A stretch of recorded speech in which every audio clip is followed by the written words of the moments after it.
The communication arrays across the Galactic Council stations had been receiving signals from Earth for 30 years without interruption. Every day brought millions of messages ranging from simple greetings to complex scientific data, and even their strange entertainment broadcasts that most species found baffling. Humans were noisy creatures who seemed determined to make their presence known across every available frequency. They asked endless questions and shared endless information and never seemed to stop talking. The other species had grown used to this constant chatter, and some even found it charming in an annoying sort of way. Commander Kyle Morrison sat in his command chair, aboard the exploration vessel Wanderer, reviewing the latest trade proposals when his communication officer made a strange sound. The officer was a Vorian with excellent hearing, and she looked confused as she adjusted her equipment. Kyle asked what was wrong, and she told him that all human frequencies had gone silent.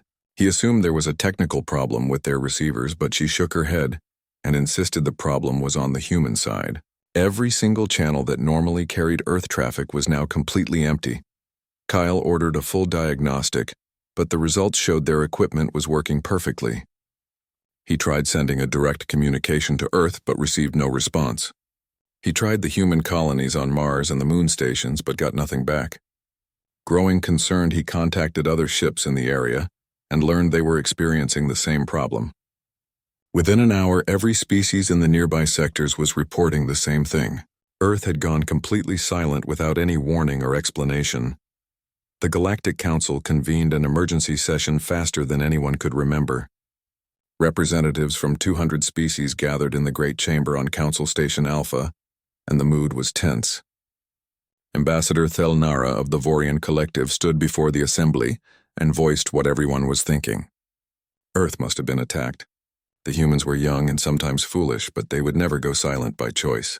Some disaster must have befallen them. The Kryn Empire representative immediately denied any involvement and seemed genuinely disturbed by the suggestion. The Kryn and humans had their disagreements, but they respected the humans' military capabilities enough to never attack without overwhelming force.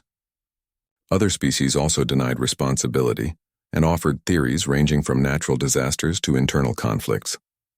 Within hours, the Council authorized a massive investigation and sent dozens of scout ships toward the Sol system. The first ships arrived at Earth 3 days later, and what they found made no sense.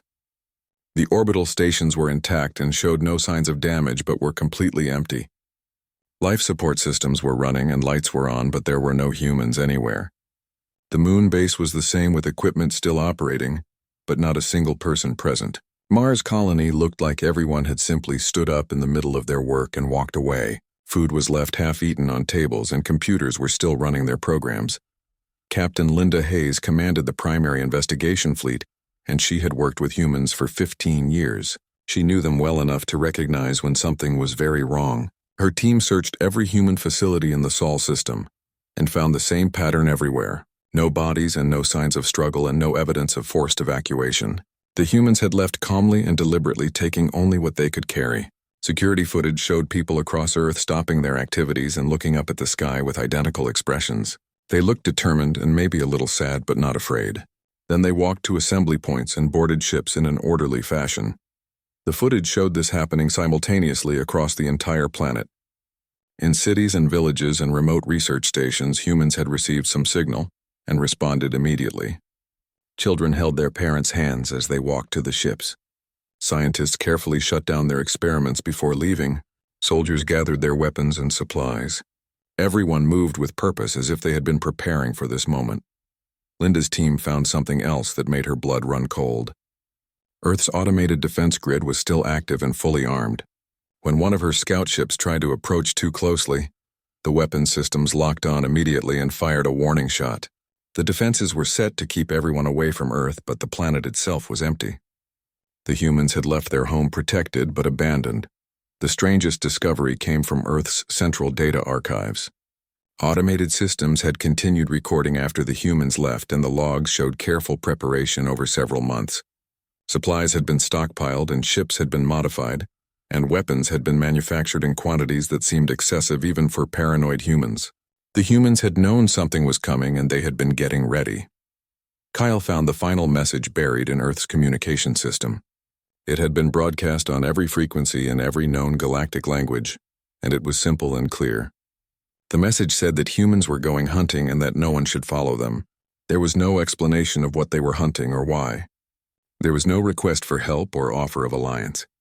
Just a warning to stay away delivered in a tone that suggested the humans meant every word. The Galactic Council spent weeks analyzing every piece of evidence and consulting with experts from every field. Biologists confirmed the humans had left willingly and showed no signs of mind control. Engineers verified that human technology couldn't have evacuated 10 billion people so quickly without years of preparation. Military analysts studied the weapon stockpiles and ship modifications and concluded the humans were preparing for a major conflict. But conflict with whom and why they kept it secret remained a mystery. Dr. Nathan Pierce was the only human available for questioning, and he was nearly useless. He had been attending a xenobiology conference 5 systems away when Earth went silent. He knew nothing about any evacuation plans or military preparations. His attempts to contact his family and colleagues went unanswered. He reviewed the evidence with growing horror and could offer no explanation. His government had told him nothing and apparently had told the entire galaxy nothing. As weeks turned to months, the galaxy became obsessed with the mystery. Where had humanity gone, and what were they hunting, and why had they abandoned their home? Some species began to fear that whatever scared the humans enough to make them leave might be coming for everyone else next. Others dismissed it as typical human drama and expected them to return sheepishly after their adventure failed. But Linda Hayes had a different theory. She had seen the determination on those human faces in the security footage. She had read the careful planning in their preparations. The humans hadn't run away from something. They had run toward it, and that scared her more than anything else. 6 months passed, and the galaxy had turned humanity's disappearance into the greatest mystery in recorded history. Search teams scoured thousands of systems looking for any trace of 10 billion humans and their fleet. They found nothing but empty space and unanswered questions. The humans had vanished so completely it was like they had never existed at all. Some species began to wonder if they had imagined humanity entirely, though the empty Earth stations proved otherwise. The investigation revealed details that made the mystery deeper. Every human military vessel that had been in dock for repairs or upgrades was gone. The experimental dreadnought Fury that had been under construction for 5 years had disappeared from its shipyard despite being only 80% complete. Research stations focused on weapons development had been stripped clean with every scrap of data deleted from their systems. Most disturbing was that Earth's defense grid remained active and would fire on any ship that came too close to the inner planets. Kyle Morrison had made finding the humans his personal mission. He spent months following faint trails that led nowhere and chasing rumors that proved false. His crew thought he was obsessed, but he couldn't let it go. The humans had been his friends and trading partners, and he needed to know what happened to them. He studied human culture and history looking for clues and started to notice patterns that others had missed. Dr. Nathan Pierce had become the Galactic Council's reluctant expert on all things human, despite knowing very little about his own species' plans. He spent his days reviewing evidence and answering the same questions over and over. Where would humans go and what would make them leave, and did he know anything about their military capabilities? He answered honestly that humans were secretive about military matters and tended to prepare for threats others couldn't see yet. This answer satisfied no one. One night Nathan was reviewing human research databases looking for anything unusual when he found something that made his hands shake. 3 years ago, a human expedition had discovered ancient ruins near the galactic core. The ruins were billions of years old and belonged to a civilization more advanced than anything currently alive in the galaxy. The expedition had spent months translating the fragments they found, and their final report had been classified at the highest level. Nathan managed to access the report using emergency authorization codes, and what he read made him understand everything. The ancient civilization had left a warning carved into every surface of their ruins. The warning spoke of harvesters that came from the dark between galaxies. Every 50,000 years, these harvesters arrived and consumed all advanced life in the galaxy. They took everything and left nothing behind but empty worlds. The ancient civilization had tried to fight and failed, and left their warning hoping someone would be better prepared. The report included calculations done by human scientists. They had studied patterns of extinction in the galactic fossil record and found evidence supporting the ancient warning. Advanced civilizations appeared and flourished and then suddenly vanished every 50,000 years like clockwork. The current cycle was overdue by 3,000 years. The humans had taken this information and started preparing, immediately while telling no one else to avoid causing panic. Nathan brought his discovery to the Galactic Council and watched them react with disbelief and then horror. Ambassador Thelnara demanded to know why humans had kept this secret, and Nathan explained weakly that his species wanted to be certain before starting a galaxy-wide panic. The council erupted in anger and fear and accusations. Some called it typical human arrogance, while others admitted they probably would have dismissed the warning if humans had shared it earlier. Captain Linda Hayes studied the ancient warnings and the human calculations and felt pieces falling into place. She remembered humans suddenly becoming interested in abandoned systems at the galaxy's edge 3 years ago. She remembered their increased military spending that everyone had attributed to typical human paranoia. She remembered diplomatic meetings where human representatives had seemed distracted and worried. They had been preparing all along. The real revelation came when Linda's team found a human monitoring station at the edge of the galaxy. The station had been abandoned recently and its logs were still intact. The logs showed that 6 months before Earth went silent, the station had detected something massive moving between galaxies. The sensors had tracked an enormous fleet of ships unlike anything in known space. The ships were heading toward their galaxy and would arrive within a year. Kyle read the station logs and felt his blood turn cold. The harvesters were real, and they were coming, and humanity had known for 6 months before evacuating Earth. The logs showed human ships leaving Earth and gathering at coordinates near the galactic rim. The fleet had included every military vessel and most civilian ships converted for combat.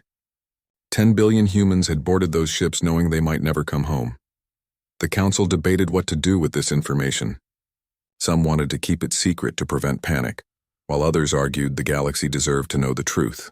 Linda Hayes ended the debate by pointing out that humans had already made the choice for them. Earth's evacuation was public knowledge, and soon someone else would figure out why. Better to tell the truth now and give civilizations time to prepare. Nathan volunteered to help track down the human fleet.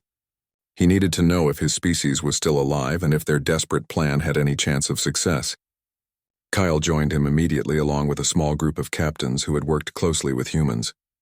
They gathered a mixed fleet of fast ships and prepared to follow the trail that humanity had left behind.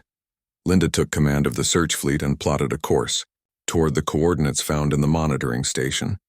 The journey would take weeks even at maximum speed, and there was no guarantee they would find anything. The harvesters could have destroyed the human fleet already, or the humans could have fled deeper into empty space. But Linda had a feeling that humans wouldn't run. She had seen too many human movies and read too much human history. When humans were scared, they didn't flee, they fought. The fleet traveled through increasingly empty regions of space where stars grew sparse and ancient. They passed systems so old that their planets had turned to dust and nebulas where matter itself seemed tired. This was the edge of everything where the galaxy faded into the void. This was where humans had chosen to make their stand. They found the first signs 3 weeks into their journey. A discarded fuel pod with human markings floating in empty space, then another and another forming a trail that led deeper into the dark. The pods were recent and had been left deliberately as markers. Someone wanted to be followed or at least wanted their path documented. The trail led them toward coordinates that made no strategic sense until Nathan realized what he was looking at. The humans had positioned themselves directly between the harvester's projected path and the galactic core. They had put themselves in the way of an unstoppable force with no retreat possible. It was the most foolish, brave thing Nathan had ever seen his species do. He wanted to be proud, but mostly he was terrified. Linda's ship detected a signal beacon broadcasting on human frequencies. The beacon contained a recorded message, and Linda ordered it played for the entire fleet. Admiral Peter Blake appeared on their screens looking exhausted but determined. His uniform was crisp, but his eyes showed he hadn't slept properly in weeks. Behind him, other humans worked at stations preparing for something terrible. Admiral Peter Blake's recorded message began with an apology. He said that if anyone was watching this message, then they had ignored humanity's warning to stay away. He called them stubborn, but admitted he had expected nothing less from species who had become friends over the past 30 years. His voice was calm but carried the weight of someone who knew he was already dead and had made peace with. Blake explained that 3 months before the message was recorded, the harvesters had entered their galaxy. Human deep space monitoring stations had tracked them crossing the void between galaxies, moving at speeds that shouldn't be possible. The harvester fleet was enormous beyond comprehension, with ships the size of moons and weapons that could crack planets. They were heading straight for the galactic core, where most civilizations lived clustered together in the densest region of stars.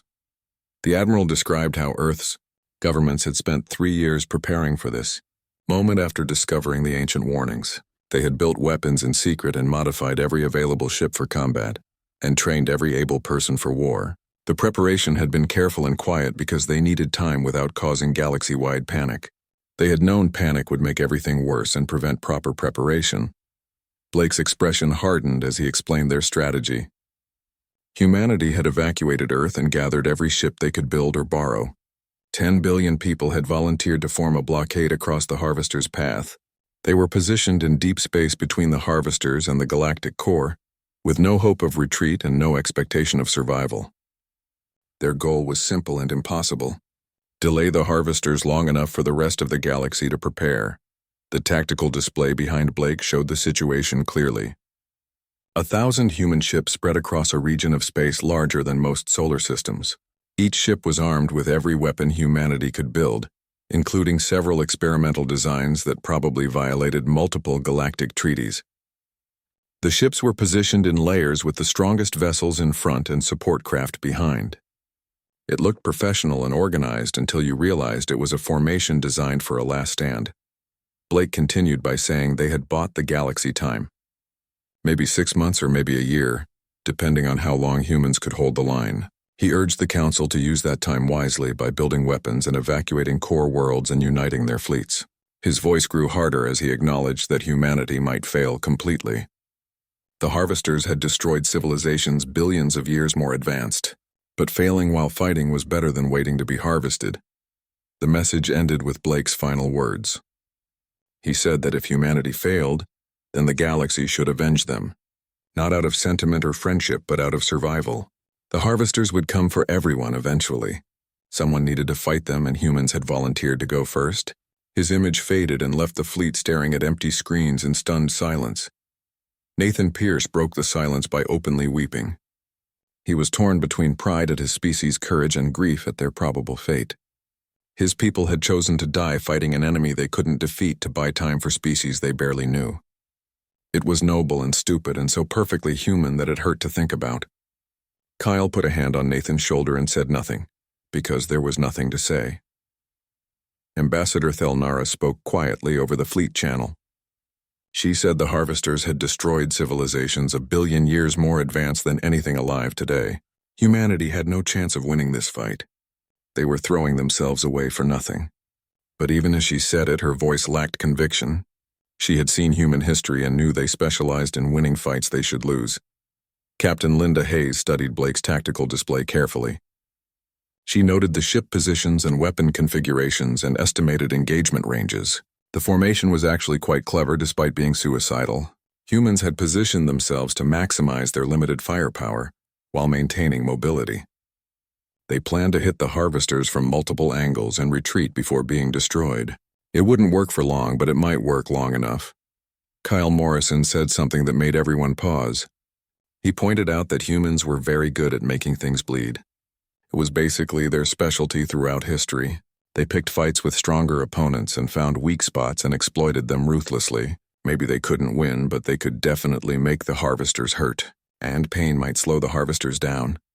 Linda made a decision that would change everything.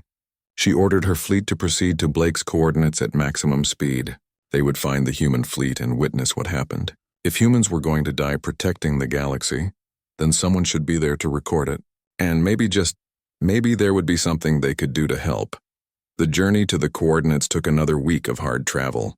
As they approached the location, their sensors began picking up strange readings. Energy signatures that didn't match any known technology.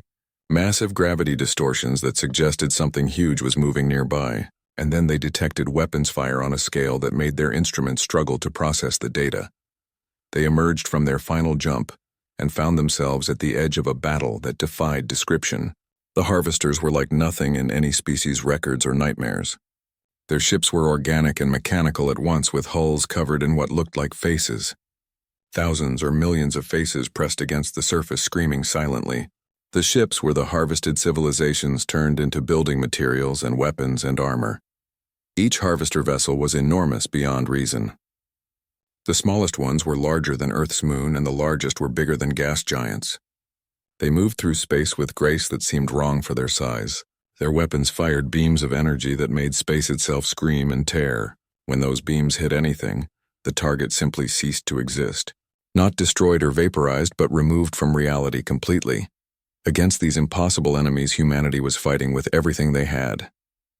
The human fleet was scattered and battered, with hundreds of ships already destroyed. Debris fields of metal and frozen bodies marked where human vessels had died. But the harvesters were bleeding too. Massive wounds scarred their organic hulls where human weapons had found purchase. Several smaller harvester ships had been destroyed completely, and their corpses drifted through space. Linda watched in awe as a human cruiser with failing engines and breached hull made a final desperate move. The ship accelerated toward a harvester weapon port and rammed itself directly into the opening. The nuclear explosion that followed was deliberate and devastating. The harvester actually screamed, and the sound somehow carried through vacuum. It reeled back, trailing atmosphere and strange fluids. Nathan Pierce watched his species fight and realized something terrible. The humans were using themselves as weapons. Every ship was rigged to explode, and every crew knew they wouldn't survive. They flew damaged vessels into harvester weak points and detonated their reactors. They calculated impossible trajectories and threaded through gaps in space that made navigation computers scream warnings. They fought like cornered animals with nothing to lose because they had already lost everything that mattered. The human tactics were insane but effective. They couldn't match harvester shields or weapons or speed, so they hid in debris fields and ambushed from multiple angles. They used harvester weapons against each other by timing their attacks to make the massive ships hit each other. They flew so close to harvester hulls that the big ships couldn't target them without risking damage to themselves. A transmission crackled through the fleet channels. Admiral Blake's voice sounded exhausted but unbroken. He said that council ships shouldn't be here, and that humans had told them not to follow. There was resignation in his voice mixed with something that might have been gratitude. At least someone would witness what humanity tried to do. Linda opened a channel and said simply that they came to help. Blake laughed bitterly and said they could help by going back and warning others. Humans had learned how to hurt the harvesters but couldn't kill them all. The galaxy needed to prepare because this fight was far from over. He started to explain something about harvester weak points when his transmission cut off suddenly. Linda's screen showed Blake's flagship taking a direct hit from a harvester weapon. The massive dreadnought Fury split in half with its hull glowing white-hot from the energy beam. But even dying, the humans refused to stop. Blake steered his ruined vessel directly toward the harvester's core, using his last seconds of life to aim properly. The Fury's reactor went critical, and Blake's ship became a weapon one final time. The explosion lit up space like a newborn star. Energy cascaded outward in waves that made Linda's ship rock despite being thousands of kilometers away. When the light faded, the harvester was dead, with its massive corpse tumbling through space. The faces on its hull had stopped screaming. But the Fury was gone, along with Admiral Blake and 10,000 human crew members. Nathan Pierce made a sound like something breaking. Kyle Morrison's hands clenched his armrests hard enough to damage them. Ambassador Thelnara whispered a prayer in her own language. Captain Linda Hayes made a decision that violated every regulation in the Council handbook. She ordered her fleet to engage the harvesters immediately. Her crew protested that they weren't military vessels and had no chance against enemies that were killing human warships like insects. Linda cut them off and said that humans had stood alone long enough. If they were going to die fighting for the galaxy, then the galaxy should die fighting alongside them. The message went out on all frequencies and spread across known space faster than light could travel. Footage of humanity's desperate battle reached every species within hours. Images of Admiral Blake's final charge and human ships burning themselves out like candles to wound the harvesters shocked civilizations that had thought themselves safe.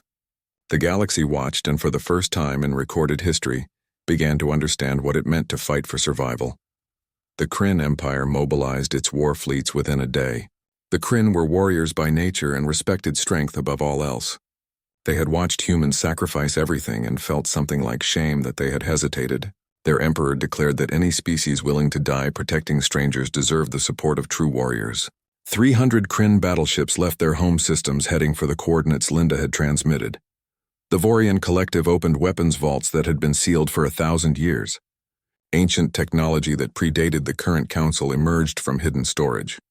The Vorians were pacifists by philosophy, but they understood that sometimes violence was necessary to preserve peace. Ambassador Thelnara personally led a fleet carrying weapons that made even the Kryn nervous.